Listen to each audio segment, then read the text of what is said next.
शरीर को शुद्ध करने के लिए आदर्श माना जाता है। हम ब्रह्म मुहूर्त की महत्ता और एक काल्पनिक कथा के माध्यम से इसे समझने का प्रयास करेंगे। साथ ही विष्णु पुराण की कुछ गाथाएं जो समय और धर्म के महत्व को उजागर करती हैं, उन्हें भी प्रस्तुत करेंगे। ब्रह्म मुहूर्त की महिमा का महत्व हम एक कहानी के माध्यम से बताएंगे। ब्रह्म मुहूर्त को योग, ध्यान और ज्ञान के अभ्यास के लिए सबसे उत्तम समय माना गया है। इस समय वातावरण शांत होता है, मन एकाग्र रहता है और आत्मा दिव्यता का अनुभव करती है। आयुर्वेद के अनुसार यह समय शारीरिक और मानसिक स्वास्थ्य के लिए सर्वोत्तम है। धार्मिक ग्रंथों में इसे ईश्वर से जुड़ने का सबसे अच्छा समय बताया गया है। ब्रह्म मुहूर्त का चमत्कार, यह एक ऐसी कहानी है जो कोई भी इस कहानी को सुनेगा वह ब्रह्म मुहूर्त के समय को समझ पाएगा अथवा अपने जीवन को सार्थक बनाएगा। तो चलिए शुरू करते हैं। ग्राम सरस्वतीपुर में रहने वाला आरव एक साधारण युवक था। वह दिन भर काम में व्यस्त रहता और रात में देर तक जागता। उसकी जीवन शैली अव्यवस्थित थी, जिससे वह अक्सर थकान और तनाव का अनुभव करता। उसकी आयु केवल 30 वर्ष थी, लेकिन वह 50 वर्ष के व्यक्ति की तरह थका हुआ और बीमार महसूस करता था। एक दिन उसके गांव में एक योगी स्वामी भानु पधारे। स्वामी जी ने गांव में प्रवचन किया और ब्रह्म मुहूर्त की महत्ता समझाई। उन्होंने कहा, यदि कोई व्यक्ति ब्रह्म मुहूर्त में उठकर योग, ध्यान और ईश्वर का स्मरण करता है तो वह जीवन के सभी संकटों से मुक्त हो सकता है। आरव ने स्वामी जी के प्रवचन को सुना, लेकिन उसे विश्वास नहीं हुआ। उसने सोचा, केवल समय पर उठने और ध्यान करने से जीवन कैसे बदल सकता है। स्वामी जी ने उसकी शंका को भांप लिया और उससे कहा, पुत्र, 7 दिन ब्रह्म मुहूर्त में उठकर देखो। यदि तुम्हें कोई बदलाव न महसूस हो तो इसे छोड़ देना। आरव ने स्वामी जी की बात मान ली। अगले दिन वह अलार्म लगाकर सूर्योदय से पहले उठा। उसने ठंडे पानी से स्नान किया और स्वामी जी द्वारा सिखाए गए योगासन और ध्यान का अभ्यास किया। शुरुआत में उसे यह सब कठिन और अजीब लगा, लेकिन उसने हार नहीं मानी। 7 दिनों के भीतर ही आरव ने अपने भीतर अद्भुत बदलाव महसूस किया। उसका मन शांत और प्रसन्न रहने लगा। उसकी थकान और तनाव धीरे धीरे समाप्त हो गए। अब वह दिन भर ऊर्जा से भरा रहता। उसने महसूस किया कि ब्रह्म मुहूर्त में उठने से उसकी जीवन शैली में न केवल सुधार हुआ, बल्कि उसकी सोच भी सकारात्मक हो गई। आरव ने स्वामी जी से जाकर कहा, गुरुदेव, आपने मुझे एक नया जीवन दिया है। मैं आज अनुभव कर रहा हूं कि ब्रह्म मुहूर्त का पालन न करने से मैं कितना कुछ खो रहा था। स्वामी जी मुस्कुराए और बोले, ब्रह्म मुहूर्त का अनुसरण केवल शरीर को नहीं, आत्मा को भी पोषण देता है। यह समय हमें प्रकृति और परमात्मा से जोड़ता है। उस दिन से आरव ने ब्रह्म मुहूर्त में उठने को अपनी दिनचर्या का हिस्सा बना लिया और गांव के अन्य लोगों को भी इसके लाभ समझाए। विष्णु पुराण की कुछ गाथाएं। समय का महत्व। राजा प्रियव्रत की कथा। विष्णु पुराण में राजा प्रियव्रत की कथा आती है, जो समय के महत्व को समझाती है। राजा प्रियव्रत एक धर्मपरायण राजा थे, लेकिन वे अपने राज्य के कार्यों में इतने व्यस्त रहते थे कि उन्हें ईश्वर की आराधना के लिए समय नहीं मिलता था। एक दिन नारद मुनि उनके दरबार में आए और बोले, हे राजन, समय बहुमूल्य है। यदि आपने इसे धर्म और ध्यान के लिए नहीं लगाया तो यह आपको केवल सांसारिक बंधनों में उलझा देगा। प्रियव्रत ने नारद मुनि की बात को गंभीरता से लिया और अपनी दिनचर्या में बदलाव किया। उन्होंने ब्रह्म मुहूर्त में उठकर ईश्वर की आराधना शुरू की। इसका प्रभाव उनके शासन पर भी पड़ा। उनका मन शांत और स्थिर रहने लगा, जिससे वे अपने राज्य का संचालन और भी अच्छे से कर सके। 2. ध्रुव का तप। ध्रुव की कथा भी विष्णु पुराण में मिलती है, जिसमें ध्रुव ने अपनी कठिन तपस्या के लिए ब्रह्म मुहूर्त का समय चुना। ध्रुव केवल 5 वर्ष का बालक था, लेकिन उसने ईश्वर को पाने का दृढ़ संकल्प किया। उसने जंगल में जाकर कठोर तपस्या की और ब्रह्म मुहूर्त में ध्यान और साधना करते हुए भगवान विष्णु को प्रसन्न किया। ध्रुव की यह कथा हमें सिखाती है कि सच्ची भक्ति और सही समय का संयोजन जीवन को दिव्यता से भर सकता है। 3.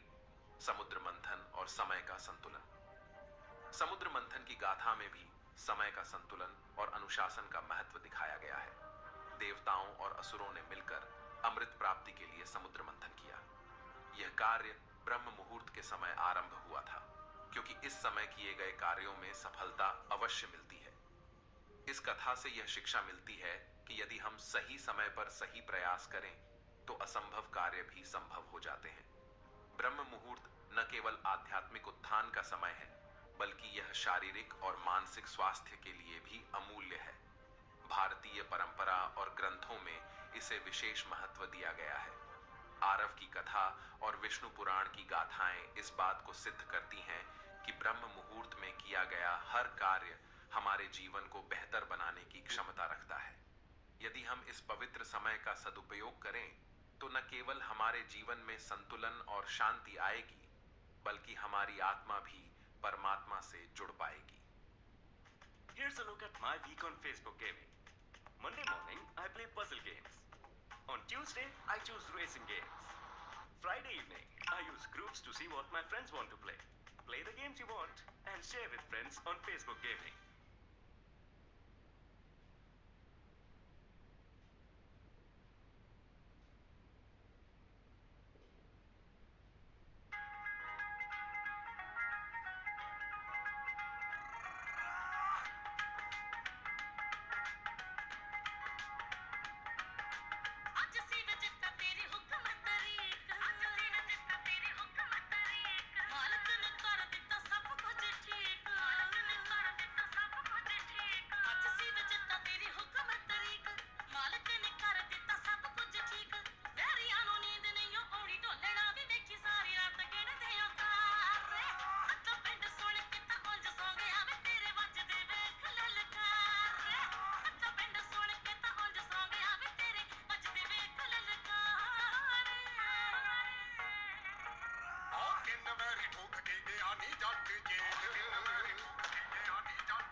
ਜਿੰਨਾ ਮਾਣ ਬੱਲੀਏ ਨੀ ਜਿਹੜੇ ਬਣਦੇ ਨੇ ਜੱਟ ਦੇ ਸਹਾਰੇ ਤਿੰਨਾਂ ਕੇਸਾਂ ਵਿੱਚੋਂ ਜੱਟ ਬਰੀ ਹੋ ਗਿਆ ਨੀ ਲੱਡੂ ਵੰਡਦੇ ਸ਼ਰੀਕੇ ਵਿੱਚ ਸਾਰੇ ਅੱਧਾ ਪਿੰਡ ਸੁਣ ਕੇ ਤਾਂ ਉਂਝ ਸੌਂ ਗਿਆ ਵੇ ਤੇਰੇ ਵੱਜਦੇ ਵੇਖ ਲਲਕਾਰ ਤਿੰਨਾਂ ਕੇਸਾਂ ਵਿੱਚੋਂ ਜੱਟ ਬਰੀ ਹੋ ਗਿਆ ਨੀ ਲੱਡੂ ਵੰਡਦੇ ਸ਼ਰੀਕੇ ਵਿੱਚ ਸਾਰੇ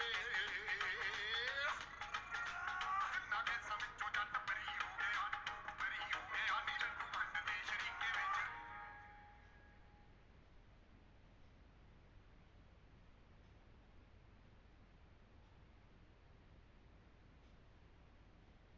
हमने अपने परिवार के बुजुर्गों से अक्सर सुना है कि सुबह उठने से अनगिनत लाभ होते हैं।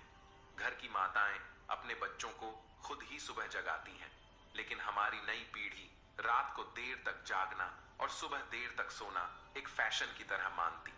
परंतु हमारे बुजुर्ग जो सुबह जल्दी उठने की बातें कहते हैं, उनके पीछे केवल सलाह नहीं, बल्कि एक गहरी आध्यात्मिक दृष्टि छिपी हुई है। विज्ञान भी यह मानता है कि सुबह का समय, जिसे हम ब्रह्म मुहूर्त कहते हैं, हमारे मस्तिष्क और प्रकृति के वातावरण के साथ सकारात्मक ऊर्जा का संचार करता है। इस समय में उठने वाले व्यक्ति की ऊर्जा तरंगे प्रकृति से जुड़ जाती है, जिससे हर कार्य सहज और सकारात्मक ढंग से होता है। जो भी प्रार्थना या ध्यान इस समय किया जाता है, वह व्यक्ति को सफलता और सकारात्मकता प्रदान करता है। एक प्रसिद्ध कथा है जो इस ब्रह्म मुहूर्त के रहस्य और एक विशेष ध्यान विधि का उल्लेख करती है। यदि कोई व्यक्ति इस ध्यान विधि को 21 दिनों तक अपनाता है, तो वह अपने सपनों को साकार कर सकता है और उसे ब्रह्मांड की विशेष शक्तियों का सहारा मिलने लगता है। इसके साथ ही वह व्यक्ति मानसिक स्थिरता और बुद्धिमानी का अनुभव करने लगता है। तो आइए मैं आपको इस कथा के माध्यम से ब्रह्म मुहूर्त के गूढ़ रहस्यों और उस विशेष ध्यान विधि के बारे में बताता हूं, जिससे आप अपनी जीवन यात्रा को नई ऊंचाइयों पर ले जा सकते हैं। एक समय की बात है, नारद जी आकाश मार्ग से जा रहे थे जब उनकी भेंट इंद्रदेव से हो गई। इंद्रदेव ने नारद जी से पूछा, हे नारद जी, मैंने देखा है कि जो मनुष्य के समय ब्रह्म मुहूर्त में जागता है, वह बहुत सुखी और सफल रहता है। इसका रहस्य क्या है? नारद जी के पास इस प्रश्न का कोई उत्तर नहीं था, इसलिए उन्होंने कहा, हे इंद्रदेव, मैं आपके प्रश्न का उत्तर कल दूंगा। इसके बाद नारद जी सीधे भगवान श्री कृष्ण की नगरी वृंदावन की ओर चल पड़े। वृंदावन पहुंचकर उन्होंने देखा कि भगवान श्री कृष्ण एक पेड़ के नीचे खड़े होकर बांसुरी बजा रहे हैं। जैसे ही नारद वहां पहुंचे, श्री कृष्ण ने बांसुरी बजाना बंद कर दिया और मुस्कुराते हुए बोले, हे नारद, आप चिंतित दिखाई दे रहे हैं, किस बात की चिंता है? नारद जी ने विनम्रता से कहा, हे भगवान, आज मैं आकाश मार्ग से वैकुंठ लोक जा रहा था। तभी मार्ग में मेरी भेंट देवराज इंद्र से हुई। उन्होंने मुझसे पूछा कि जो लोग सुबह सुबह ब्रह्म मुहूर्त में उठते हैं, वे सभी इतने प्रसन्न और सफल क्यों होते? इस प्रश्न का उत्तर मुझे नहीं पता था, इसलिए आपके पास इसे जानने आया हूं। भगवान श्री कृष्ण ने मुस्कुराते हुए कहा, हे नारद, इंद्रदेव ने आपसे यह प्रश्न पूछकर मानव जाति का कल्याण करने का मार्ग खोला है। कलयुग में यह प्रश्न हर व्यक्ति के जीवन में उसी प्रकार महत्वपूर्ण है जैसे उनके शरीर में जीवन की ऊर्जा। मैं आपको इस प्रश्न का उत्तर एक कथा के माध्यम से दूंगा। यह कथा जो भी मनुष्य सुनेगा, उसके जीवन में सकारात्मक परिवर्तन आएगा और ब्रह्म मुहूर्त का रहस्य जानकर वह अपने जीवन को सफल बना सकेगा। नारद जी ने श्रद्धा पूर्वक कहा, हे भगवान, मैं इस कथा को ध्यान पूर्वक सुनूंगा और इसे समस्त लोकों में फैलाऊंगा। तब भगवान श्री कृष्ण ने कथा सुनानी प्रारंभ की। एक समय की बात है, एक नगर में एक बालक रहता था। वह बालक अच्छा था, लेकिन उसकी एक खराब आदत थी कि वह देर तक सोता रहता था। सुबह उसे जगाने के लिए लाखों प्रयास किए जाते थे, किंतु सबने हार मान ली थी। वह बालक कभी 9 बजे से पहले नहीं उठता था। जब वह बालक था, तब परिवार ने सोचा कि जब यह बड़ा हो जाएगा तो इसकी आदत में सुधार हो जाएगा। किंतु वह बालक जैसे जैसे बड़ा होता गया, उसकी यह आदत और भी ज्यादा गहरी होती चली गई। दुनिया इधर से उधर हो सकती थी, लेकिन वह बालक कभी जल्दी नहीं उठ पाता था। उसके पिता उसकी इस आदत से बहुत ज्यादा परेशान रहने लगे थे।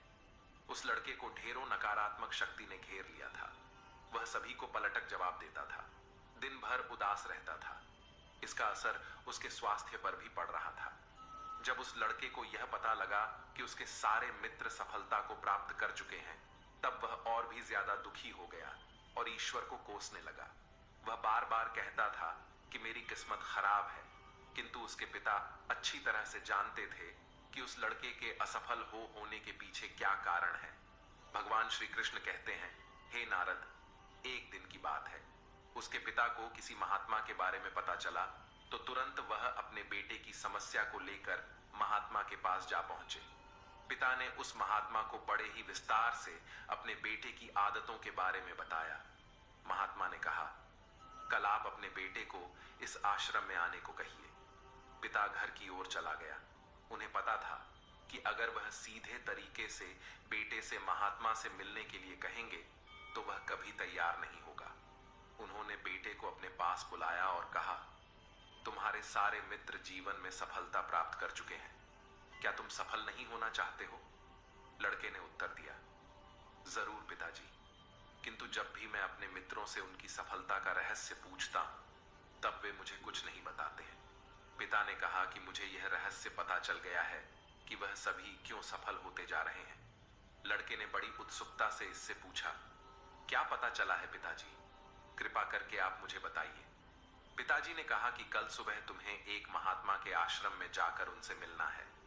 यदि तुम वहां पर समय से पहुंच गए तो वह महात्मा तुम्हें ऐसा मंत्र बताएंगे जिससे तुम सफल हो जाओगे, किंतु समस्या एक ही है। बालक ने पूछा, क्या समस्या है? पिता ने कहा कि जब तक तुम सोकर उठो तब तक महात्मा से मिलने का समय समाप्त हो जाता है।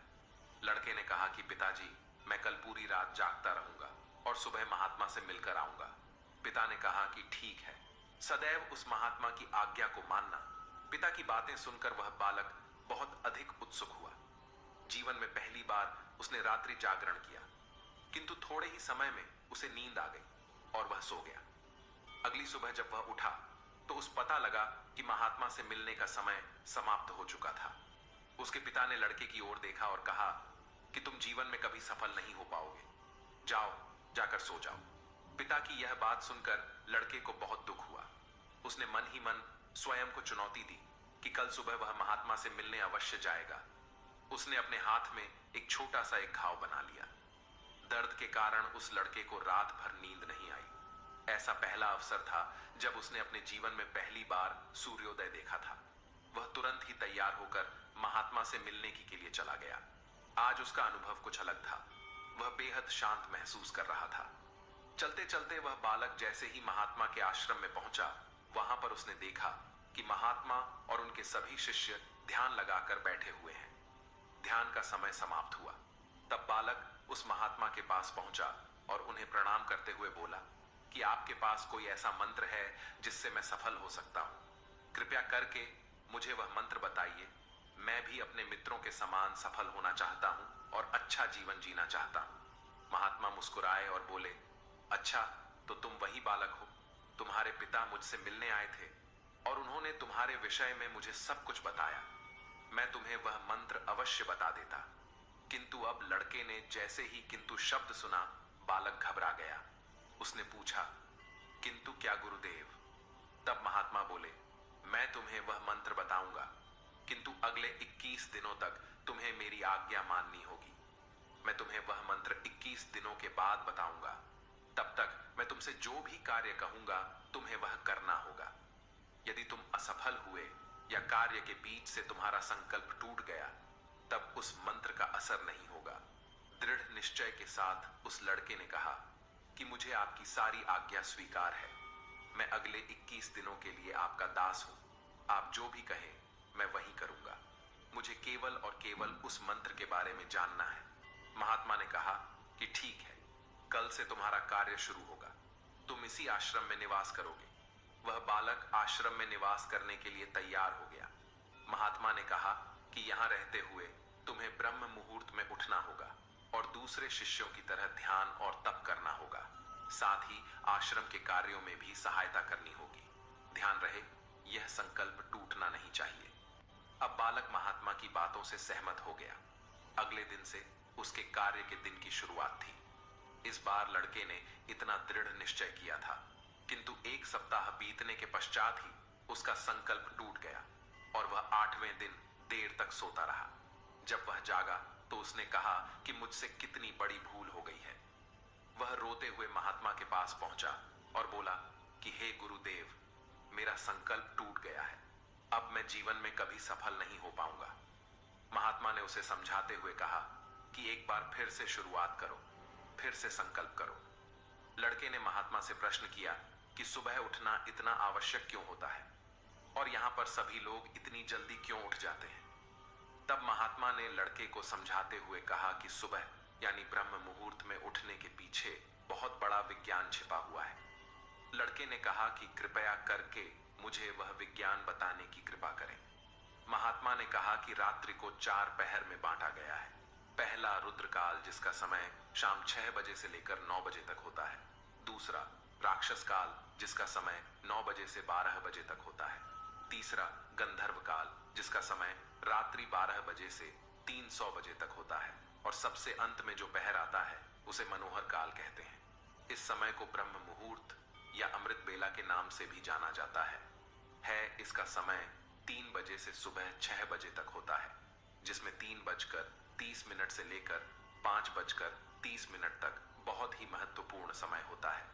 यह वह समय होता है जब पूरे संसार की नकारात्मक शक्तियां निष्क्रिय अवस्था में होती हैं और सकारात्मक शक्तियां सक्रिय होती हैं। ब्रह्म अर्थात देव मुहूर्त अर्थात समय ब्रह्म मुहूर्त का अर्थ देवों का समय होता है। महात्मा आगे कहते हैं, इस समय देव धरती विचरण कर रहे होते हैं और जागृत मनुष्य पर उनका बड़ा ही सकारात्मक प्रभाव पड़ता है।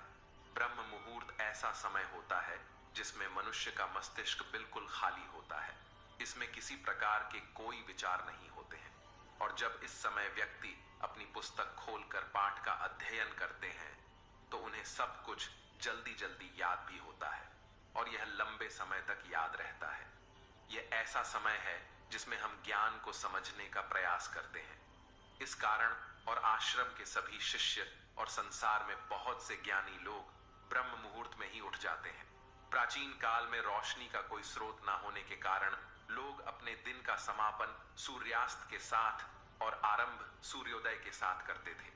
यह एक तरीका है जिससे मानव जीवन प्रकृति के साथ तालमेल बनाकर चलता है। उस लड़के ने कहा कि ठीक है, मैं कल से अपना संकल्प फिर से शुरू करता हूं, किंतु ब्रह्म मुहूर्त में उठकर मुझे क्या क्या करना चाहिए। तब उस महात्मा ने कहा, मैं तुम्हें बताता हूं कि ब्रह्म मुहूर्त में क्या और कैसे करना चाहिए। सबसे पहले उठकर धरती पर पांव रखने से पहले धरती माता को प्रणाम करना चाहिए। महात्मा आगे कहते हैं, अपनी हथेलियों की ओर देखो और ईश्वर को धन्यवाद दो कि उन्होंने तुम्हें आज का सूर्योदय देखने का अवसर दिया। इसके बाद नित्य कर्म और स्नान करने से शरीर ही नहीं बल्कि मन की शुद्धता भी बढ़ है। स्नान करने के पश्चात ध्यान की प्रक्रिया होती है। ब्रह्म मुहूर्त की ध्यान प्रक्रिया की अवधि 30 दिन तक होती है। इस विधि का उपयोग तब किया जाता है जब आप अपनी कोई मनोकामना की पूर्ति चाहते हैं। यह ऐसा समय होता है जब व्यक्ति अपने आज्ञा चक्र को सक्रिय करने पर काम करते हैं। महात्मा आगे कहते हैं, आज्ञा चक्र दोनों भव के बीच होता है। यह संकल्प का स्थान भी कहा जाता है।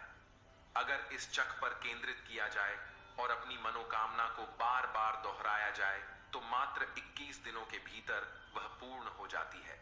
अगर आपके मन में कोई अधूरी मनोकामना है और आप उसे पूरी करना चाहते हैं, तब सबसे पहले उस मनोकामना का स्पष्टीकरण कर लें। आपको क्या चाहिए, यह निर्णय अवश्य कर लें। इसके बाद ध्यान की विधि को शुरू करें। ब्रह्म मुहूर्त में स्नान के बाद एक ऐसा स्थान चुनें जहां पर वायु का प्रवेश हो। ध्यान में शुद्ध प्राण वायु का होना आवश्यक होता है। ज्ञान की मुद्रा में रीढ़ की हड्डी सीधी होनी चाहिए, साथ ही गर्दन भी सीधी होनी चाहिए। सुखासन की अवस्था में दोनों हाथों को घुटनों पर रखकर आंखें बंद करके बैठ जाएं। हाथ की मुट्ठी को बंद कर लें और 2-3 मिनट तक बिल्कुल शांत हो जाएं। जब आपका शरीर स्थिर हो जाएगा और श्वास भी शांत हो जाएगी, तब उसके बाद अपना सारा ध्यान आज्ञा चक्र पर लगाएं। इस दौरान लंबी गहरी सांसा लें और सांस को रोक कर रखें। इस समय आप अपनी इच्छा को मन ही मन दोहराएं। अपने मन की आंखों से इष्ट देव और देवी देवताओं गुरुओं का चिंतन करें। महात्मा ने कहा, जब सांस को रोकना कठिन हो जाए तब धीरे धीरे सांस को बाहर की ओर छोड़े, सांसों को नाक से भरे और मुख से छोड़े। इस प्रक्रिया को 3 से 4 बार प्रतिदिन दोहराना है। ऐसा प्रतिदिन करने से आपकी जो मनोकामना है वह अवचेतन मन तक अवश्य पहुंच जाएगी और इच्छा पूर्ति जल्दी होगी। आज्ञा चक्र सक्रिय होता है और हमारी आज्ञा को पूरा करता है। सांस को रोककर रखने के दौरान शरीर में आपातकाल स्थिति हो जाती है, जिससे कि आप बेकार की बातें सोचने और विचार करने से बचते हैं। इससे मन की एकाग्रता बढ़ती है, तब इच्छाएं अवचेतन मन में पहुंचती हैं। ब्रह्म मुहूर्त के समय पर ईश्वर की विशेष कृपा होती है और कोई भी व्यक्ति जब अपनी मनोकामना को इस समय दोहराता तो उसकी इच्छा जल्द से जल्द पूरी होती है। इस प्रकार महात्मा ने उस लड़के को ब्रह्म मुहूर्त का महत्व बताया। अगले 21 दिनों तक उस लड़के ने बड़े ही मन के साथ इस प्रक्रिया को अपनाया। अब वह बहुत ही ज्यादा अनुशासित और शांत स्वभाव का व्यक्ति बन चुका था। उस लड़के ने जैसे ही अपना संकल्प पूरा कर लिया, उसके पश्चात वह व्यक्ति बड़े ही प्रसन्न भाव से महात्मा के पास पहुंचा और कहा, हे गुरुदेव, मैंने 2 दिनों का संकल्प पूरा कर लिया है। अब कृपया करके मुझे सफल होने का मंत्र बताइए। तब उस महात्मा ने मुस्कुराते हुए कहा कि पिछले 21 दिन से जो अभ्यास तुम करते हुए आ रहे हो वही तुम्हारी सफलता का मंत्र है। जो व्यक्ति ब्रह्म मुहूर्त में उठकर ध्यान प्रक्रिया को सही से करते हैं वह जीवन में कभी असफल नहीं हो सकते। तुम्हें ब्रह्म मुहूर्त का रहस्य पता चल चुका है, अब इसे जीवन पर्यंत करो। तुम्हें जीवन के लक्ष्य और सफलता दोनों प्राप्त होंगे। उस व्यक्ति ने महात्मा को धन्यवाद दिया और ब्रह्म मुहूर्त के नियमों का पालन जीवन पर्यंत तक करने का वादा भी किया। मित्र, अब तो आपको पता चल गया होगा कि ब्रह्म मुहूर्त क्या होता है। तब नारद बोले, हे प्रभु, अब मुझे ब्रह्म मुहूर्त का संपूर्ण ज्ञान हो गया है। इतना कहकर नारद जी ने भगवान श्री कृष्ण को धन्यवाद दिया और इंद्रदेव के पास जाकर उन्हें ब्रह्म ज्ञान का संपूर्ण ज्ञान दिया। मित्र, आप भी अगर अपने जीवन में हमारी प्राचीन परंपरा को अपनाओगे तो निश्चय ही आपके जीवन में बहुत ही जल्द सब कुछ बदल जाएगा। ब्रह्म मुहूर्त के दौरान उठने के कई लाभ हैं। ब्रह्म मुहूर्त का हमारे शास्त्रों में बेहद महत्व है। ब्रह्म मुहूर्त में ध्यान करना बहुत फायदेमंद होता है। ब्रह्म मुहूर्त में नकारात्मक सोच से दूर रहना चाहिए। यह समय बहुत शुभ होता। ऐसी मान्यता है कि इस दौरान भगवान धरती पर आते हैं और अपने भक्तों की सभी इच्छाएं पूर्ण करते हैं। इसलिए हमारे घर के बड़े बुजुर्ग जल्दी उठने की सलाह देते हैं। हालांकि इस दौरान उठने के कई फायदे भी हैं। सूर्य की पहली किरण पृथ्वी पर पड़ने से पहले बिस्तर को छोड़ देना चाहिए। इससे स्वास्थ्य अच्छा रहता है और दिमाग भी तेज रहता है। ब्रह्म मुहूर्त एक ऐसी समय अवधि है जो मानव शरीर को कई लाभों के साथ दिव्य आशीर्वाद देती है। ब्रह्म मुहूर्त में ध्यान करना बहुत फायदेमंद होता है क्योंकि इस दौरान वातावरण और मन में शांति रहती है। ब्रह्म मुहूर्त में पूजा पाठ करना बेहद लाभकारी माना जाता है। ऐसा कहा जाता है, इस दौरान भगवान धरती पर आते हैं और अपने भक्तों की सभी मनोकामनाएं पूर्ण करते हैं। ब्रह्म मुहूर्त में अपने विषय और अपने किसी भी कार्य की पूर्ति की कामना रखने से उनकी पूर्ति होती है। ज्योतिष शास्त्र के अनुसार ब्रह्म मुहूर्त में पढ़ाई करने से चीजें दिमाग में रहती हैं। साथ ही ज्ञान की देवी का आशीर्वाद प्राप्त होता है। ऐसा कहा जाता है, जो लोग ब्रह्म मुहूर्त में उठते हैं उनके घर में कभी दरिद्रता नहीं रहती है। साथ ही धन की देवी खुश रहती हैं। ब्रह्म मुहूर्त में घर के लोगों को पवित्रता का ध्यान रखते हुए माता लक्ष्मी की उपासना जरूर करना चाहिए। ऐसा करने से घर में शुभता आती है। मान्यताओं के अनुसार ब्रह्म मुहूर्त में नकारात्मक सोच से दूर रहना चाहिए क्योंकि यह घर के वातावरण और मन की शांति को दूषित करते हैं। साथ ही इससे घर में परेशानियां उत्पन्न होती हैं। तो इस समय सकारात्मक सोचे। धार्मिक ग्रंथों के अनुसार ब्रह्म मुहूर्त वह समय होता है जब देवता धरती पर आते हैं और उस वक्त सभी धार्मिक स्थलों के पट खोल दिए जाते हैं। ब्रह्म मुहूर्त में यानी 4 बजे के बाद ईश्वर का वास होता है। धार्मिक ग्रंथों के अनुसार ब्रह्म मुहूर्त वह समय होता है जब देवता धरती पर आते हैं और उस वक्त सभी धार्मिक स्थलों के पट खोल दिए जाते हैं। ब्रह्म मुहूर्त में देवताओं को नमन किया जाता है। उन्हें स्नान करवाकर स्थापित करने का विधान है। रिसर्च की माने तो प्रातः काल उठने से हमारा तन और मन दोनों स्वस्थ रहते हैं और शरीर में ऊर्जा का संचार होता है। यही कारण है कि हमारी प्राचीन परंपराओं में सुबह उठने का समय भी तय किया गया है। ब्रह्म मुहूर्त यानी कि रात्रि का अंतिम प्रहर या सूर्योदय से 1.5 घंटे पहले का समय, सूर्योदय से 4 घंटे पूर्व ब्रह्म मुहूर्त में ही जग जाना चाहिए। इस समय सोना शास्त्र निषिद्ध है। ब्रह्म का मतलब परम तत्व या परमात्मा। मुहूर्त यानी अनुकूल समय, रात्रि का अंतिम प्रहर अर्थात प्रातः 4 से 5:30 का समय ब्रह्म मुहूर्त का कहा गया है। ब्रह्म मुहूर्त में उठना हमारे जीवन के लिए बहुत लाभकारी है। इससे स्फूर्ति बनी रहती है। ऋग्वेद में कहा गया है कि प्रातः रत्नम प्रातः वदधान्यमान आयुरायस पोषण सते सुवीर पपोमान, अर्थात प्रातः काल सूर्योदय से पूर्व उठने वाले को उत्तम स्वास्थ्य रत्न की प्राप्ति होती है। इसलिए बुद्धिमान उस समय को व्यर्थ में नहीं गवाते। ब्रह्म मुहूर्त का समय भारतीय संस्कृति और आयुर्वेद में बहुत ही महत्वपूर्ण माना गया है। यह समय जो सूर्योदय से लगभग 1 से 1.5 घंटे पहले होता है, मानव शरीर और मन के लिए अत्यधिक लाभकारी है। आर्षि मुनियों ने इसे निद्रा त्याग का सर्वोत्तम समय बताया है, क्योंकि इस समय उठने से शरीर में शक्ति, स्फूर्ति और मानसिक शांति का संचार होता है। इस समय की वायु में चंद्रमा से अमृत तुल्य कण होते हैं, जो स्वास्थ्य के लिए अमृत समान माने जाते हैं।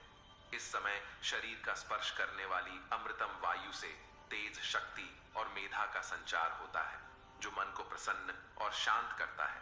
ब्रह्म मुहूर्त के दौरान तम और रजोगुण की मात्रा कम होती है और सत्व गुण का प्रभाव अधिक होता है, जिससे मानसिक विचार सात्विक और शांत हो जाते हैं।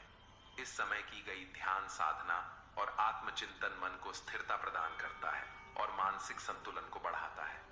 आयुर्वेद के अनुसार देर रात तक जागने और सुबह देर से उठने पर व्यक्ति इस लाभकारी वायु से वंचित रह जाता है, जो शारीरिक और मानसिक स्वास्थ्य पर नकारात्मक प्रभाव डाल सकता है। ब्रह्म मुहूर्त में किया गया स्नान सर्वश्रेष्ठ फल देता है। इस समय अगर ईश्वर का चिंतन करते हुए स्नान करें तो इसे ब्रह्म स्नान कहा जाता है, और देवताओं तथा नदियों का स्मरण करते हुए स्नान करें तो इसे देव स्नान कहा जाता है। ब्रह्म मुहूर्त का समय हमारे शरीर और मन को नई ऊर्जा और शांति प्रदान करता है। इस विशेष समय में उठने से हमारे जीवन में सौंदर्य, बल, विद्या और स्वास्थ्य का संचार होता है। इस समय की वायु चंद्रमा से अमृत कणों से युक्त होती है, जो हमारे शरीर के लिए अत्यंत लाभकारी होती है, मन को प्रसन्न और शांत रखने के लिए। यह समय सर्वोत्तम है, जो हमें भीतर से मजबूत और आत्मिक बलवान बनाता है। आयुर्वेद के अनुसार इस काल में किया गया स्नान और चिंतन शारीरिक व मानसिक स्वास्थ्य के लिए अमृत के समान है। प्राचीन मुनियों और योगियों ने भी इस समय के महत्व को समझा और इसी समय जागकर आत्मिक और शारीरिक संतुलन को बढ़ाया। अतः हम सभी को इस अमूल्य समय का लाभ उठाकर अपने जीवन को स्वस्थ, सुखी और संतुलित बनाना चाहिए। मैं आपको 5 मिनट के लिए ब्रह्म मुहूर्त पर उठकर ध्यान करने के लिए ओम मंत्र दे रहा हूं। आप इस पर अभ्यास कर सकते हैं। यह पाठ ब्रह्म मुहूर्त के महत्व और उसके लाभों पर केंद्रित है। इसमें बताया गया है कि सुबह जल्दी उठने से व्यक्ति की ऊर्जा में वृद्धि होती है और यह समय ध्यान और प्रार्थना के लिए सबसे उपयुक्त माना जाता है। एक कथा के माध्यम से यह स्पष्ट किया गया है कि जो लोग इस समय जागते हैं वे मानसिक स्थिरता और सफलता प्राप्त करते हैं। ब्रह्म मुहूर्त का समय नकारात्मक शक्तियों के निष्क्रिय होने और सकारात्मक शक्तियों के सक्रिय होने का होता है, जिससे व्यक्ति को अपने लक्ष्यों की प्राप्ति में सहायता मिलती है। पाठ में यह भी बताया गया है कि इस समय स्नान और ध्यान करने से स्वास्थ्य और मानसिक शांति में सुधार होता है और यह प्राचीन परंपराओं में भी अत्यधिक महत्वपूर्ण माना गया है। चलिए अब दूसरी कथा की ओर बढ़ते हैं। नमस्कार दोस्तों, आज फिर मैं एक बार आपके लिए गौतम बुद्ध की कहानी लाया हूँ। दोस्तों, आज हम आपको बताएंगे कि अच्छा समय आने पर ऐसे कौन से संकेत हैं जिससे हमें पता चलता है कि हमारा अच्छा समय आ गया है। तो दोस्तों, आप इस कहानी को अंत तक सुनिएगा इससे आपको पता चलेगा कि अच्छा समय का आता है। तो चलिए दोस्तों, कहानी को शुरू करते हैं। बहुत समय पहले की बात है। गौतम बुद्ध अपने शिष्यों के साथ एक गांव में ठहरे थे। यह गांव संघर्षों, दुखों और समस्याओं से घिरा हुआ था। गांव के लोग अभावों से घबराए हुए थे और हर रोज कठिनाइयों का सामना करते हुए जीवन जी रहे थे। उनकी जिंदगी में सुख शांति नाम की कोई चीज नहीं थी। लोग निरंतर किसी न किसी मुसीबत में उलझे रहते थे। गांव के बुजुर्गों ने बुद्ध से विनती की, हे महात्मा, कृपया हमारे गांव की हालत सुधारने में हमारी सहायता करें। हम बहुत कठिनाई में हैं और आपकी ज्ञान की बातें हमारे लिए मार्गदर्शन बन सकती हैं। बुद्ध ने लोगों की पीड़ा को समझा और उन्हें ध्यान से सुना। अगले दिन सुबह बुद्ध ने गांव के लोगों को एक वृक्ष के नीचे इकट्ठा किया। उन्होंने सभी से कहा, मैं तुम सबको एक छोटी सी कहानी सुनाना चाहता हूं जो तुम्हारे जीवन को बदल सकती है। सभी लोग ध्यानपूर्वक बुद्ध की ओर देखने लगे। बुद्ध ने कहना शुरू किया, बहुत समय पहले एक व्यक्ति था जो बहुत दुखी और असंतुष्ट था। वह हमेशा सोचता था कि उसकी किस्मत में कुछ भी अच्छा नहीं है। उसने कभी सुख और शांति का अनुभव नहीं किया। लोगों के बीच हलचल होने लगी। सबको लगा कि बुद्ध उसी गांव के हालात को बयान कर रहे हैं। बुद्ध ने आगे कहा, एक दिन उस व्यक्ति ने एक संत से मिलने का निश्चय किया।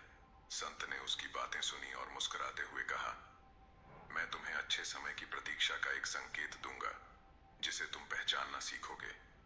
संत ने उसे एक बीज दिया और कहा, इस बीज को कहीं लगाकर हर रोज ध्यान से देखना। जब इसे देखोगे तो तुम्हें अपने भीतर कुछ संकेत मिलेंगे। वह व्यक्ति थोड़ा उलझा, परंतु संत पर विश्वास करते हुए उसने उस बीज को अपने आंगन में बो दिया।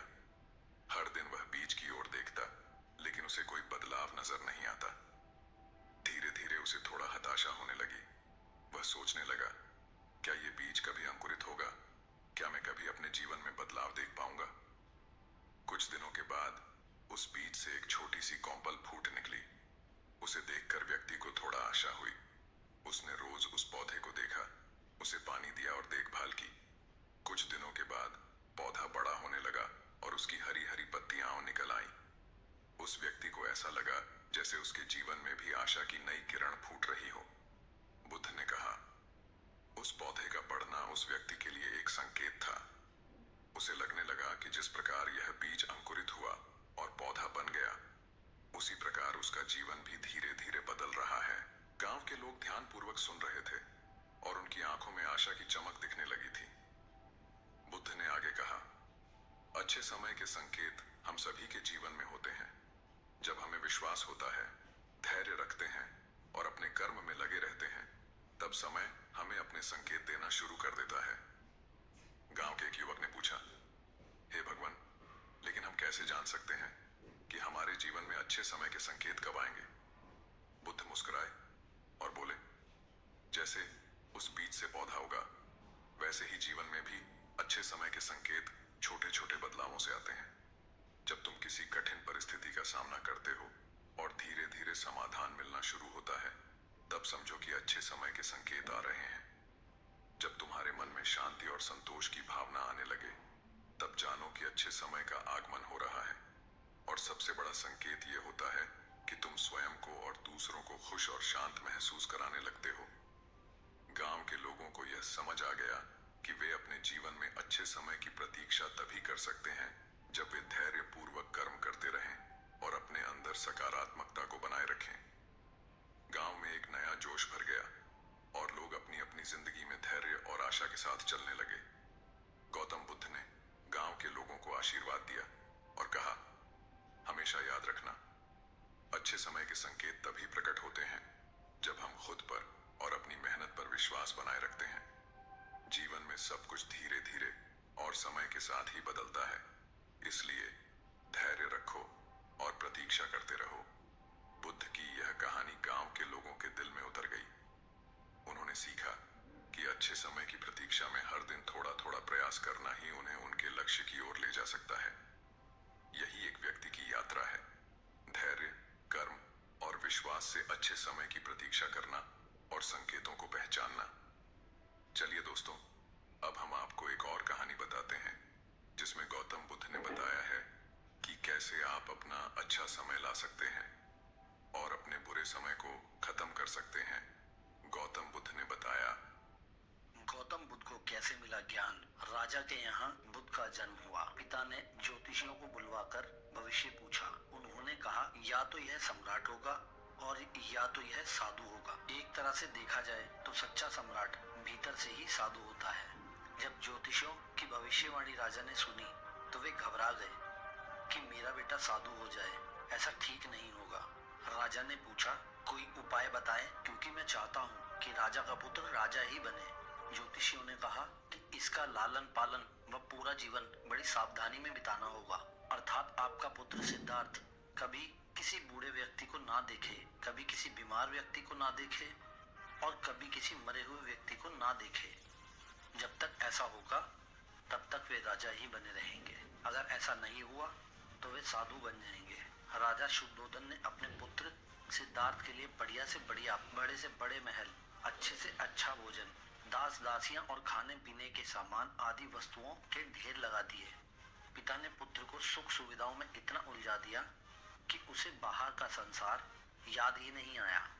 शुद्धोधन ने समझ लिया कि अब वे इतने सुखों के आगे साधु बनने का प्रश्न ही उपस्थित नहीं होता। वे निश्चिंत हो गए।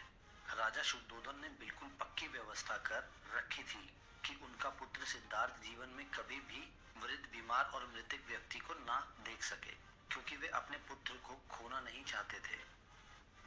सिद्धार्थ का जीवन ऐश्वर्य और सुख सुविधाओं में बीत रहा था। उसके जवान होने पर एक सुंदर कन्या यशोधरा से उनका विवाह हो गया। विवाह हो जाने पर शुद्धोधन की आधी चिंता मिट गई। अब तो शादी हो गई, अब कहाँ जाएगा ये? अब तो मेरा पुत्र बंधन में बंध गया, अब उसके कहीं जाने का सवाल ही नहीं उठता। 1 वर्ष बाद बेटे का भी जन्म हो गया। उसका नाम राहुल रखा गया। अब राजा शुद्धोधन को बिल्कुल पक्का विश्वास हो गया कि अब यह कहीं नहीं जा सकता। एक दिन सिद्धार्थ ने कहा कि पिताजी, आज तक मैंने कभी अपनी राजधानी नहीं देखी, आपकी आज्ञा हो तो आज दिखाऊं? राजा ने कहा हाँ हाँ अवश्य जाओ, अपना शहर देख कर आओ।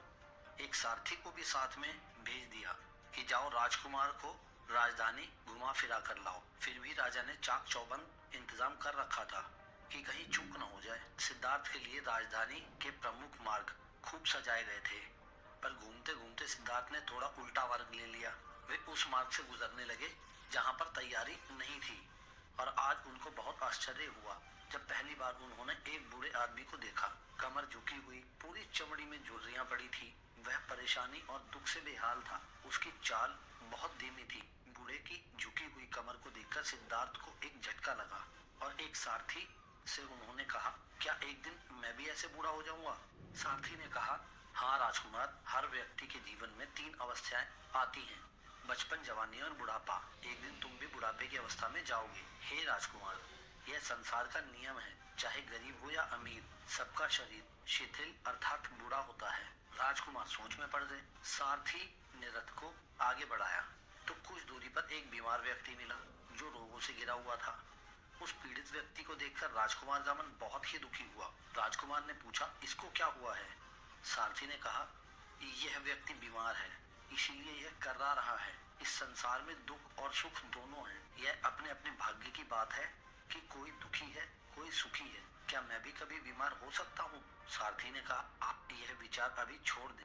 समय बड़ा बलवान होता है। यह सारी बातें कर्मों पर निर्भर करती हैं। चाहे राजा हो या रंग, सुख दुख सब पर आते हैं। अगर शरीर में कोई रोग आना है तो वह आएगा। यह सब सुनकर राजकुमार सोच में पड़ गया। सारथी ने रथ को कुछ और आगे बढ़ाया तो सामने से 4 कंधों पर एक अर्थी को लेकर जाते हुए देखा। राजकुमार ने ऐसा पहली बार देखा। उसने सारथी से पूछा यह क्या है? यह आदमी मर गया है, यह मुर्दा है। जो व्यक्ति मर जाता है उसको बांधकर शमशान भूमि ले जाते हैं, फिर जहां पर उसे जला दिया जाता है और उसे मुक्ति मिल जाती है। राजकुमार ने कहा क्या सबको मरना पड़ता है? सारथी ने बोला हाँ, सभी को मरना पड़ता है। यह मृत्युलोक है। जो जन्म लेता है उसे कभी न कभी अवश्य ही मरना पड़ता है। राजकुमार ने बोला तो इसका मतलब यह हुआ कि ठीक इसी तरह एक दिन मुझे भी मरना होगा। मेरी देह भी मुर्दा होगी और मुझको भी 4 कंधों पर उठाकर ले जाया जाएगा। मुझको भी ऐसी ही रस्सियों से बांधा जाएगा। मेरे भी आगे पीछे घर के सदस्य रोएंगे, तड़पेंगे और जिस तरह संसार को मैंने इकट्ठा किया है वह सारा का सारा मुझसे छूट जाएगा। इसका मतलब यह हुआ कि एक दिन मैं भी मर जाऊंगा। क्या एक दिन यशोधरा भी मर जाएगी? क्या एक दिन मेरा राहुल भी मर जाएगा? सारथी ने कहा, हाँ राजकुमार, एक दिन मैं भी मरूंगा, आप भी मरेंगे, यशोधरा भी मरेंगी और राहुल भी मरेगा, क्योंकि यह सब मरने के लिए ही पैदा होते हैं। उस रात सिद्धार्थ सो न सके। सोचने लगे कि क्या संसार में इतना दुख है, रोग, बुढ़ापा है, और ऐसे में मैं खा पीकर कैसे जी सकता हूँ? नहीं नहीं, मुझसे ऐसा नहीं होगा। मुझे खोजना होगा उस तत्व को जो दुख, पीड़ा और शोक से रहित है, जो भय, भ्रम और भूल से परे हो, जो अनंत आनंद से भरा हो, जिसे पाकर फिर और कुछ पाने की इच्छा ना हो। सिद्धार्थ वैराग्य के शिखर तक पहुंच चुके थे। बस उसी रात को उन्होंने घर छोड़ दिया। सारथी से कहा कि नगर की सीमा से दूर ले चलो। नगर के बाहर पहुंचकर सारथी को लौटा दिया। फिर कई दिनों तक वन में चलते गए। एक घने पीपल के वृक्ष के नीचे आसन लगाकर ध्यान में लीन हो गए और वो वापस नहीं लौटे। हाँ है या सुना है, लेकिन क्या यह सच है? बहुत से लोग समस्याओं के सामने खड़े होकर बस इंतजार करते रहते हैं, आशा करते हैं कि समस्याएं अपने आप हल हो जाएंगी। ये एक सामान्य सोच है कि समस्या से बचने का सबसे अच्छा तरीका है कि हम इंतजार करें और उम्मीद करें कि समस्या खुद ही ठीक हो जाएगी। लेकिन क्या यह सच है? क्या वाकई मुश्किलों का सामना करना और उनसे निपटना इतना आसान है? इस वीडियो में हम बात करेंगे कि समस्याओं के सामने खड़े होकर इंतजार करना सबसे अच्छा विकल्प नहीं है। हम आपको सिखाएंगे कि समस्याओं का सामना करना उन्हें हल करने का सही और प्रभावी तरीका है। इस वीडियो के माध्यम से हम सीखेंगे कि हमारी मेहनत, समर्पण और सही दिशा में कदम बढ़ाने से ही समस्याएं हल हो सकती हैं। पहले की बात है, एक राज्य का राजा बहुत चिंतित था क्योंकि उसकी पत्नी का जन्मदिन नजदीक आ रहा था। यूं तो कहने को वह राजा था, लेकिन फिर भी उनके वैवाहिक जीवन में हजारों प्रकार की समस्याएं थी। परंतु राजा जन्मदिन पर अपनी पत्नी को एक ऐसा उपहार देना चाहता था कि जिससे उनके जीवन में जो दुख है वह कम से कम उस दिन के लिए दूर चला जाए। वह अपनी पत्नी को खुश करना चाहता था, किंतु आपने देखा होगा कि यह कार्य बहुत ही मुश्किल है, क्योंकि हम आज तक किसी को खुश नहीं कर पाए। हम चाहे लाख कोशिशें ही क्यों न कर लें, लेकिन हम कभी किसी को खुश नहीं कर पाते, क्योंकि यह खुशी हमारे पास नहीं है और न ही सामने वाले के पास है, जो हमारे पास है ही नहीं। वो हम किसी और को कैसे दे सकते हैं? अर्थात अगर आपको किसी दूसरे को खुशी देनी है तो सबसे पहले आपको खुश होना होगा, आपको खुश महसूस करना होगा, अर्थात वह खुशी आपके पास होनी चाहिए, तभी तो आप किसी और को खुश रख सकते हैं। एक दिन राजा ने सभी दरबारियों को दरबार में उपस्थित होने का आदेश दिया और साथ ही सभी मंत्रीगण भी वहां पर उपस्थित थे। तभी राजा ने सभी से सुझाव मांगा कि आखिर वह किस प्रकार अपनी पत्नी को जन्मदिन पर खुश कर सकता है। आखिर वह उन्हें कैसा उपहार दे जिस कारण राजा की पत्नी खुश हो सके। वहां पर उपस्थित सभी लोग अपने मन की बातें राजा से बताते हैं, परंतु राजा को वहां पर उपस्थित किसी भी व्यक्ति का कोई सुझाव पसंद ही नहीं आया। एक दिन संध्या के वक्त राजा अपने रथ से कहीं जा रहा था। तभी रास्ते में उसने एक बहुत ही सुंदर मूर्ति देखी। वह मूर्ति बहुत ही सुंदर और आकर्षक थी। उसे देखकर ऐसा प्रतीत होता था मानो उस मूर्ति में जान हो। उस मूर्ति को देखकर राजा बहुत प्रसन्न हुआ और वह तुरंत ही मूर्तिकार के पास पहुंचा और राजा उस मूर्तिकार से कहता है, तुम तो बहुत बड़े कलाकार हो, तुम्हारी मूर्तियों में चांद नजर आती है। ऐसा प्रतीत होता है कि तुम्हारी मूर्तियां जीवित हैं। हम तुम्हारी इन मूर्तियों को देखकर बहुत प्रसन्न हैं। हम चाहते हैं कि तुम्हारी सारी मूर्तियां हमारे दरबार में शामिल हों। यह सुनकर वह मूर्तिकार बहुत प्रसन्न हुआ, जैसे उसे कोई खजाना मिल गया हो। लेकिन तभी राजा ने उस मूर्तिकार से एक और बात कही, देखो, मैं चाहता हूं कि तुम मेरे दरबार में शामिल हो जाओ, किंतु उससे पहले तुम्हें हमारे लिए हमारी रानी की ऐसी मूर्ति बनानी होगी जिसे देखकर वह खुश हो जाए और अपने सारे दुख दर्द भूल जाए। और यदि तुम ऐसा न कर सके तो मैं तुम्हारा सर धड़ से अलग कर दूंगा। राजा के मुख से यह सुनकर मूर्तिकार घबरा गया, उसके पसीने छूट गए। वह राजा को मना भी कैसे करे, इसीलिए उसने न चाहते हुए भी राजा को स्वीकृति दे दी। राजा उस मूर्तिकार की बात सुनकर बहुत प्रसन्न हुआ और वो वापस महल लौट गया। लेकिन उधर दूसरी तरफ जो मूर्तिकार अब तक बहुत प्रसन्न था, जो अपने मन से मूर्तियां बनाया करता था, जो हमेशा खुश रहता था, अब वह दुखी हो गया था। वह गहरे दुख में चला गया था। वह डर के कारण रानी की मूर्तियां बनाना शुरू करता है। परंतु जो भी मूर्ति बनाता था, उस मूर्ति को देखकर ऐसा प्रतीत होता था मानो वह मूर्ति बहुत दुखी है, उसे किसी प्रकार का कोई दुख है। एक के बाद एक उसने कई सारी मूर्तियां बना डाली, परंतु कोई भी मूर्ति ऐसी नहीं थी जिसे देखकर कोई भी खुश हो सके, जिसे देखकर यह प्रतीत हो कि मानो उस मूर्ति में जान है और वह मूर्ति देखकर कोई भी अपना दुख भूल जाए। और यह इस कारण हो रहा था क्योंकि मूर्तिकार भीतर से बहुत दुखी था, जो उसकी मूर्तियों के रूप में साफ और स्पष्ट नजर आ रहा था। राजा ने उस मूर्तिकार को 1 सप्ताह का समय दिया था, किंतु 4 दिन तो उसने यूं ही व्यर्थ कर दिए। अब उसके पास केवल 3 दिन का ही समय बचा था, जिसके बारे में सोच सोचकर उस मूर्तिकार का गला सूखा जा रहा था। डर के कारण अब उसके हाथ पैर भी काम करना बंद कर चुके थे। उसके हाथ से हथौड़ी और छीनी तक नहीं चल रही थी और उसे अपना भविष्य नजर आ रहा था। उसे नजर आ रहा था कि राजा उसे मृत्यु दंड दे रहा है। उसके बाद उसके परिवार का क्या होगा, उसके परिवार को कौन संभालेगा। यह सोच सोचकर उस मूर्तिकार का मन बैठा जा रहा था। तभी उसने एक योजना बनाई। वह अपने परिवार को साथ लेकर रात ही में गांव छोड़कर चला जाएगा। यह सोचकर वह तुरंत घर लौटा। उसने सारा सामान बांधा, अपनी पत्नी और अपने बच्चों को भी तैयार किया। वह जैसे ही घर से निकलने वाला था कि तभी उसने देखा कि राजा के सिपाही वहां पर तैनात हैं। यह देखकर वह मूर्तिकार और भी घबरा गया।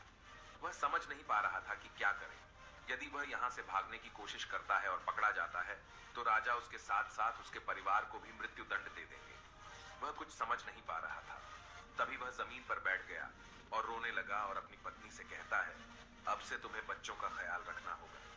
मेरा और तुम्हारा साथ यहीं तक था, क्योंकि राजा ने जिस प्रकार की मूर्ति का मुझे आदेश दिया है, मैं उस प्रकार की मूर्ति नहीं बना पा रहा। जिस कारण राजा मुझे मृत्यु दंड दे देंगे, वह मेरा सर धड़ से अलग कर देंगे और उसके बाद तो तुम्हें ही बच्चों का ख्याल रखना होगा। इतना कहकर वो जोर जोर से फूट फूट कर रोने लगा। देखते ही देखते रात बीत गई और अगले दिन सुबह सुबह उस मूर्तिकार के दरवाजे पर एक गुरु भिक्षा मांगने आए। मूर्तिकार ने उन्हें भिक्षा लाकर दी तो मूर्तिकार बहुत परेशान लग रहा था, जिसे देखकर गुरुवर उस मूर्तिकार से कहते हैं, बेटा, हमारे जीवन में दुख और सुख तो आते ही रहते हैं।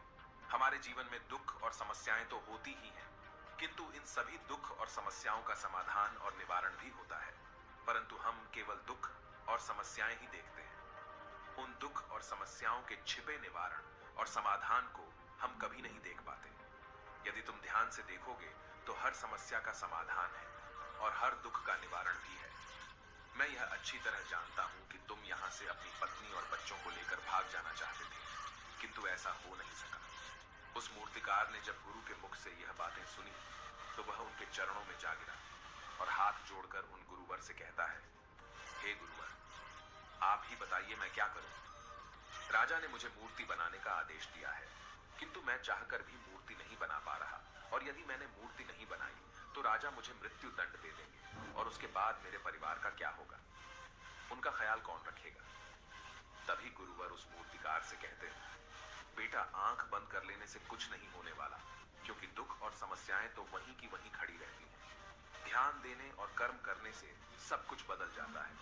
यदि तुम केवल आंखें बंद करके यह सोचोगे कि तुम्हारी समस्याएं चली जाएंगी तो ऐसा कभी नहीं होगा। इतना कहकर उन गुरुवर ने उस मूर्तिकार के कानों में कुछ कहा और उसके बाद वह वहां से चले गए। उन गुरु के वहां से चले जाने के बाद वह मूर्तिकार महल गया, जिसे देखकर राजा उस मूर्तिकार से कहता है, लगता है तुमने समय से पहले ही एक अद्भुत मूर्ति तैयार कर ली है। बताओ वो मूर्ति कहां है, मैं भी उसे देखना चाहता हूं। इस पर मूर्तिकार जवाब देते हुए कहता है, महाराज, अभी तक मैंने मूर्ति तैयार नहीं की है, परंतु आपके दिए हुए समय पर मैं अवश्य ही वह अद्भुत मूर्ति तैयार कर लूंगा। लेकिन उससे पहले मेरा एक बार महारानी से मिलना बहुत आवश्यक है, अन्यथा वह अद्भुत मूर्ति तैयार नहीं हो पाएगी। राजा ने उस मूर्तिकार की सारी बातें ध्यानपूर्वक सुनी और उसके बाद राजा ने मूर्तिकार को महारानी से मिलवाया। मूर्तिकार महारानी से मिलने के बाद महारानी से प्रश्न करते हुए कहता है, महारानी जी, किसी भी औरत के जीवन का सबसे बड़ा दुख क्या हो सकता है। इस पर महारानी जवाब देते हुए उस मूर्तिकार से कहती है, किसी औरत का मानव बन पाना उसका सबसे बड़ा दुख है। तभी वह मूर्तिकार महारानी से एक और प्रश्न करते हुए कहता है, महारानी जी, किसी औरत के जीवन का सबसे बड़ा सुख क्या है? महारानी उस मूर्तिकार के इस प्रश्न का जवाब देते हुए कहती है, किसी भी औरत के जीवन का सबसे बड़ा सुख उसके पति और उसके बच्चों का उसके पास होना है। महारानी के मुख से अपने प्रश्नों का जवाब जानकर मूर्तिकार बहुत प्रसन्न हुआ और उनसे आज्ञा लेकर वह वापस अपने घर लौट आया और अब से वह दिन रात उस मूर्ति पर काम करने लगा। देखते ही देखते पूरे 3 दिन पूरे हो गए। आखिरकार रानी के जन्मदिवस वाले दिन वह मूर्तिकार उस मूर्ति को लेकर राजमहल पहुंचता है।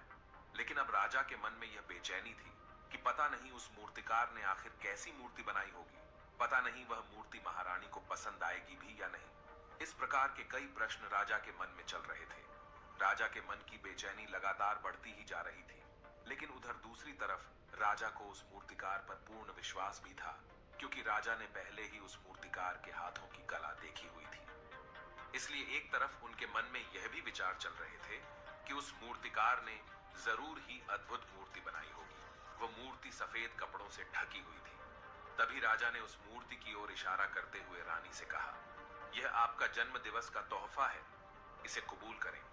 उसके बाद रानी ने अपने हाथों से उस मूर्ति से वह कपड़ा हटाया और उस मूर्ति को देखते ही रानी की आंखों से आंसू बहने लगे और यह देखकर राजा को ऐसा प्रतीत हुआ कि मानो महारानी को यह मूर्ति पसंद नहीं। इसलिए राजा ने तुरंत ही क्रोधित होकर अपने सिपाहियों को आदेश दिया और उस मूर्तिकार को बंदी बनवा लिया।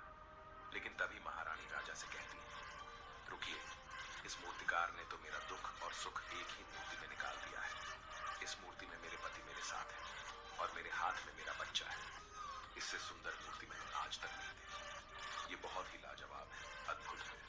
इससे सुंदर तोहफा मेरे लिए और कोई नहीं हो सकता। काश ऐसा मेरे जीवन में वास्तव में हो जाए, मेरे पति भी मेरे साथ हों और मेरे हाथों में मेरा बच्चा हो। महारानी की ये सारी बातें सुनकर और मूर्ति को देखकर राजा को अपनी गलती का एहसास हुआ। राजा अपनी प्रजा और अपने साम्राज्य की देख रेख में इतना व्यस्त रहता था कि वह कभी अपनी पत्नी को समय नहीं दे पाता था, जिस कारण राजा की आंखों से आंसू बहने लगे और दरबार में उपस्थित सभी लोग वह मूर्ति देखकर हैरान।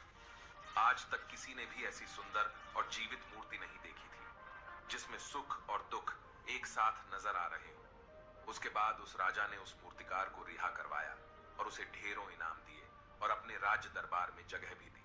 किंतु उस मूर्तिकार ने इनाम तो स्वीकार कर लिया, परंतु राज दरबार में उसे जगह नहीं ली और हाथ जोड़कर राजा से कहता है, हे महाराज, मेरी आपसे विनती है, आपने मुझे चेतावनी दी थी, यदि मैं ये मूर्ति नहीं बना सका तो आप मुझे मृत्यु दंड दे देंगे। किंतु मैं आपसे बस इतना ही कहना चाहता हूँ, हम में से चाहे कोई भी प्राणी क्यों ना हो, सभी के प्राण उतने ही कीमती है जितना कि आपका या महारानी के। इसीलिए किसी को भी बिना दोष के दंड नहीं देना चाहिए। मेरी पत्नी ने मुझसे कहा था कि राजा की दोस्ती और दुश्मनी दोनों ही अच्छी नहीं है, इसीलिए मुझे आपके राज दरबार में कोई स्थान नहीं चाहिए। मैं अपनी छोटी सी दुनिया में बहुत खुश हूँ। मैं अपने छोटे से परिवार के साथ बहुत खुश हूँ। मैं आज तक जो करता आया हूँ, मुझे वह पसंद है और मैं अपने पूरे जीवन काल वही करना चाहता हूँ। मैं जैसा हूँ, जिस हाल में हूँ, मुझे बहुत प्रसन्नता है कि मैं आज इतना खुशहाल इंसान हूँ। अब मुझे आज्ञा दीजिए। इतना कहकर वह मूर्तिकार वहां से चला गया। दोस्तों, इसी प्रकार हमारे जीवन में भी बहुत बड़े बड़े संकट और दुख आते जाते हैं, किंतु वास्तव में तो यह दुख और संकट हमें कुछ सिखाने के लिए आते हैं, किंतु हम तो केवल उन दुख और समस्याओं को ही देखते रह जाते हैं। हम उनका निवारण खोजने का तनिक भी प्रयास नहीं करते और जब हम दुख के समय क्रोध करते हैं तो हम वास्तविकता में अपना ही नुकसान कर लेते हैं। जो व्यक्ति समझदार होते हैं वह अपने दुख और परेशानियों से यह सबक सीख ही लेते हैं कि उन्हें विषम परिस्थितियों में शांत रहकर उन दुखों का निवारण करना चाहिए, उन समस्याओं का समाधान करना चाहिए। किंतु हम में से अधिकांश लोग यह नहीं सीख पाते और वे लोग दुख और परेशानियों के समय पर क्रोधित हो ही जाते हैं। वह इस बात को अच्छी तरह जानते हैं कि हमें दुख और समस्या के समय पर शांत रहना चाहिए और उसका समाधान खोजने का प्रयास करना चाहिए, किंतु हम बार बार वही गलती दोहराते रहते हैं। जब भी हमारे सामने कोई विषम परिस्थिति उत्पन्न होती है तो हम बार बार क्रोधित हो जाते हैं और क्रोध में आकर हम अपना ही नुकसान कर लेते हैं, क्योंकि क्रोध में हम कभी भी कोई चीज सीख नहीं सकते। क्रोध में हमारा मस्तिष्क काम करना बंद कर देता है और उसे केवल वह परिस्थिति नजर आती है, वह समय नजर आता है जो उसके खिलाफ है। और जो जीवन के दुखों से, इन समस्याओं से कुछ सीख नहीं पाता। ऐसा व्यक्ति पूर्ण रूप से एक दलदल में फंसे हुए इंसान की तरह है, जो परिस्थितियों के दलदल में कुछ इस प्रकार फंस चुका है कि वह वहां से निकल नहीं सकता। फिर वह चाहे कितना भी हाथ पैर क्यों न मार ले, और जितना हाथ पैर मारेगा वह उतना ही उस दलदल में फंसता चला जाएगा। जबकि आपको हाथ पैर न मारकर बल्कि शांत रहकर अपने मस्तिष्क का प्रयोग करना चाहिए और यह सोचना चाहिए कि इस दुख, इस समस्या और इस विषम परिस्थिति का समाधान क्या हो सकता है। किंतु आप तो अपने आप को पहले से ही दलदल में डाल चुके हैं और ऐसी स्थिति में आप बाहर निकलने के बारे में न सोचकर लगातार और हाथ पैर मारकर आप अपने आप को उस दलदल में और भी नीचे डुबाते जा रहे। तो ऐसी परिस्थिति में आप भला उस समस्या, उस परिस्थिति का सामना कैसे करेंगे, वहां से बाहर कैसे निकलेंगे? और वहीं पर जो व्यक्ति थोड़े भी जागृत है, जो दुख और समस्याओं का निवारण और समाधान खोजने में वास्तव में अपना समय लगाते हैं, वह यह जानते हैं कि निवारण और समाधान एक हीरे की तरह है। वह हीरे की खान की तरह है। जिस प्रकार एक हीरे को ढूंढा जाता है, फिर उसे तराशा जाता है, जिसके बाद उस हीरे की कीमत बहुमूल्य हो जाती है। ठीक वैसे ही दुख और समस्या में समाधान और निवारण खोजने की आवश्यकता होती है और वह हमें खोजने भी चाहिए।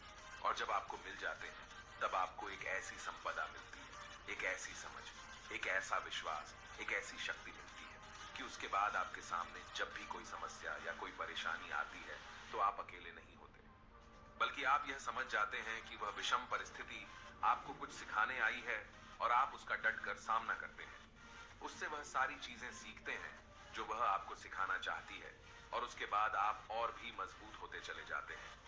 आपका विश्वास और भी बढ़ता चला जाता है, आप और भी शक्तिवान और बलवान होते चले जाते हैं। इसीलिए महात्मा बुद्ध कहते हैं कि यदि दुख है तो उसका निवारण भी है, यदि समस्या है तो उसका समाधान भी है। इसलिए केवल दुख में उलझे मत रहिए, बल्कि उस दुख का निवारण कीजिए और यही आपको करना चाहिए।